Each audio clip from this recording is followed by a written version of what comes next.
When did you decide you wanted to be an entertainer? Well, I guess I was 9 years old and I started singing. I started singing in church. My parents are both traveling ministers. And so I was singing Oh Happy Day and His Eyes on the Sparrow. I was studying Lauryn Hill on Sister Act 2. Like everything she did, it was like, oh my God, I love her. And that was kind of like my one magic trick I would pull out and everybody would stop what they were doing. And I was like, I have everybody's attention. Yep. Now I will use this to manipulate you for the rest of your lives. So that's when I knew I could be powerful. That was a great feeling, right? It was a great feeling. It was so fulfilling. and it seemed as though you waited until you knew you were loaded and ready to go, and you had all that great music, and you pretty much knew what you were doing. A lot of people they start early, and they really don't have their footing yet. Yeah.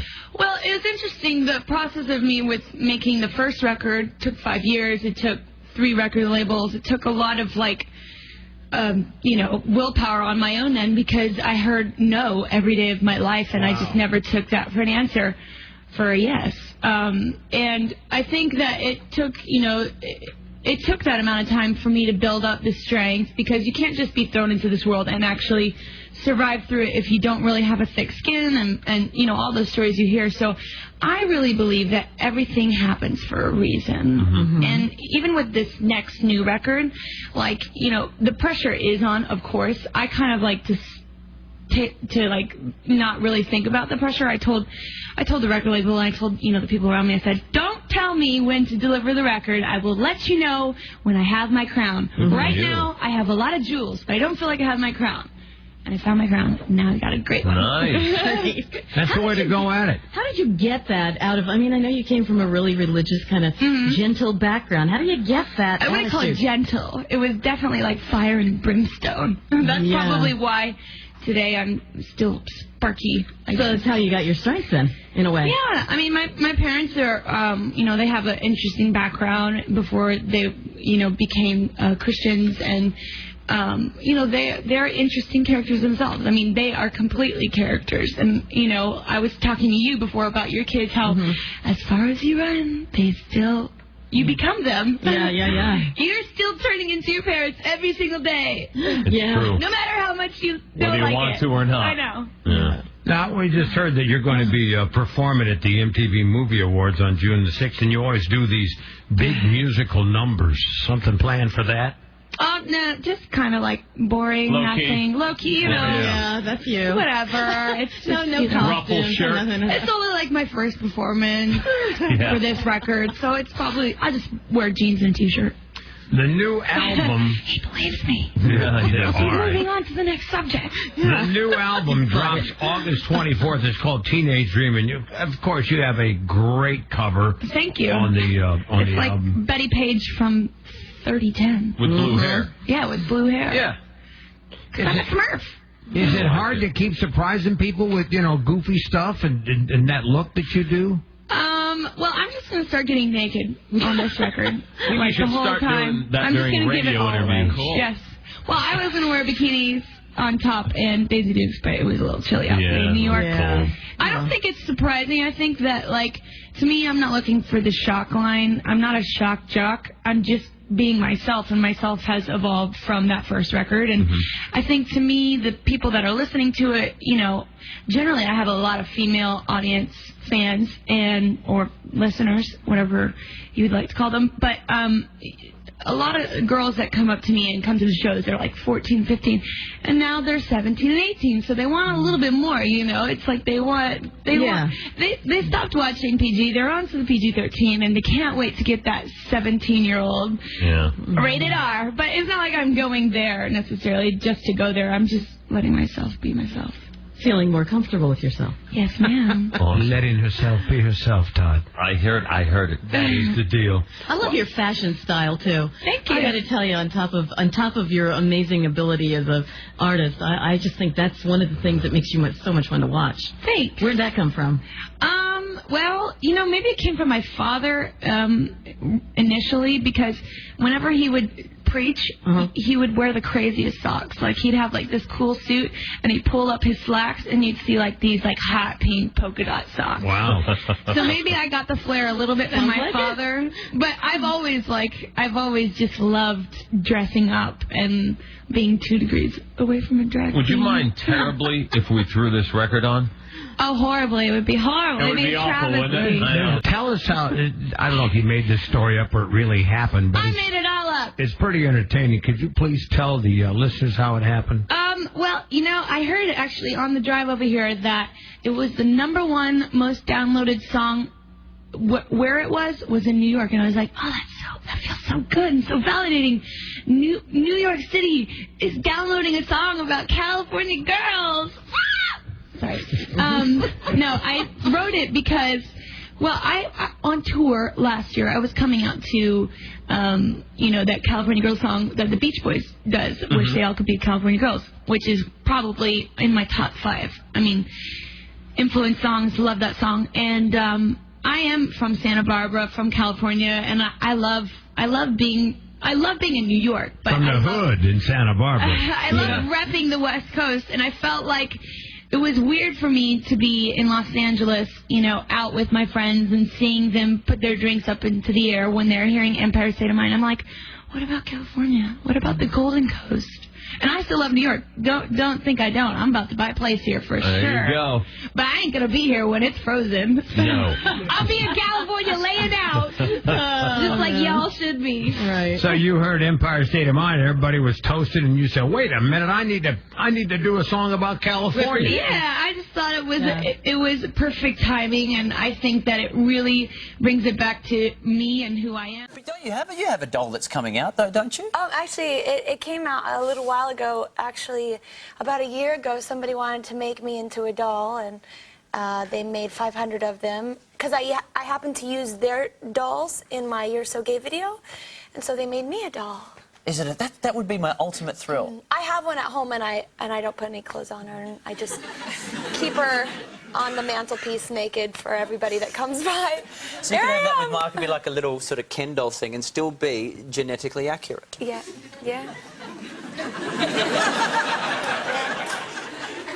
This is already getting strange. Discuss.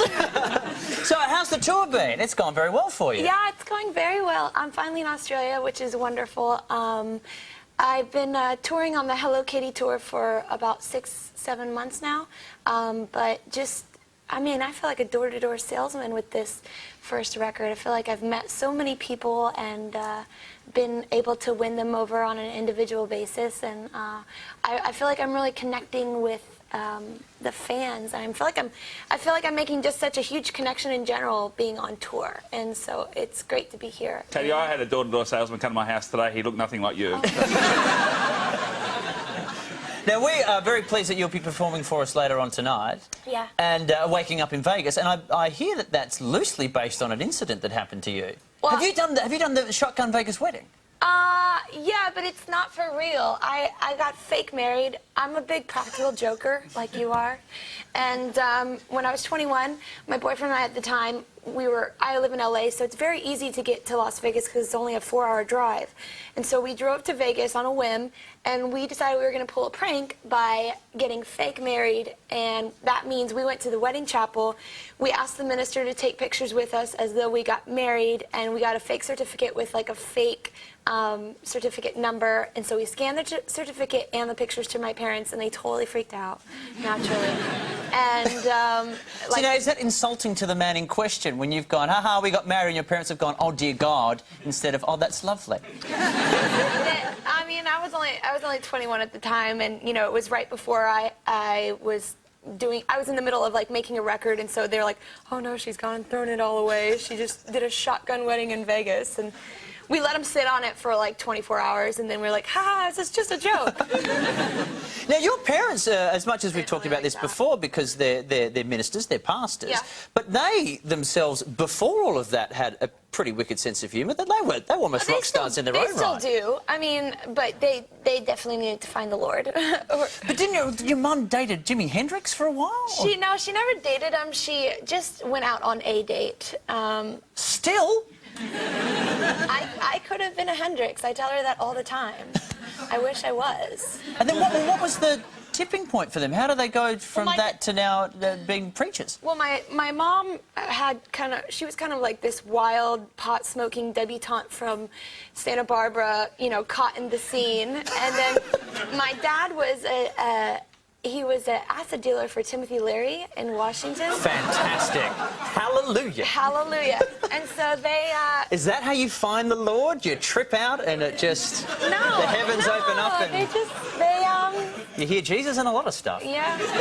No, but after a while, you know, they found God and they decided to turn their lives around rather than doing drugs and kind of, you know, wasting their life away. They decided to help out other people, and they've been in the ministry for like 34 odd years now. And they still travel around just as much as I travel around. I mean, last week or a couple weeks ago, they were in China, and they're really good people. And my dad has a lovely sense of humor. He just started getting tattoos, and he's like 61 now, I think. Wow. Yeah. What did he get? Well, he has 4 or 5 tattoos, and they all say Jesus. just in case, like, you forget that one says Jesus. One says Jesus, like, in Hebrew.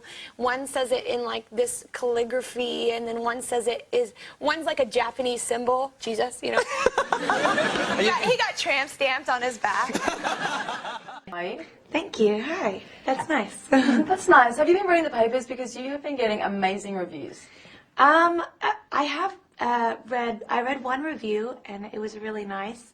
I actually thought I was doing pretty horrible shows, so I'm really hard on myself, but I thought it was really nice. They gave me One really of them good said compared you to Blondie. Oh, really? Yeah, that's a pretty cool. big compliment. Yeah, that's huge. It's pretty amazing. And it wasn't just me and Rove giving you these compliments. That's We've huge. obviously always giving you big reviews. You're doing really well now, but didn't you release a CD like almost 10 years ago? Wasn't that your first CD?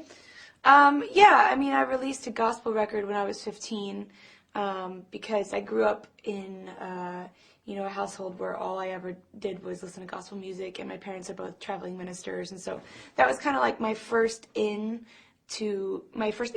to music, and it was kind of like that's all I ever knew. That was my life, my faith, my church, my church friends, and things like that. So I kind of sang about, you know, what was going on in my life at 15, and that's how I got introduced to the music industry, is through gospel music.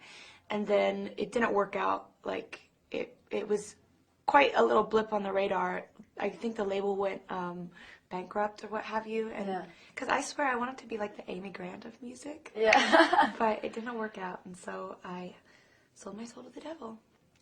When did you make the sort of conscious decision to move from that music? Or was it just you? It was just an evolution, you know. I think, you know, I did a lot of growing up and started seeing things without rules and restrictions of, you know, your parents' household or you know, growing up sheltered and then leaving at 17, you really become this big sponge. Like, I took everything in, I tried everything, and you know, I still continue to be very open and try everything. And, you know, I just started singing about my experiences I went through then, you know, which changed drastically from 15.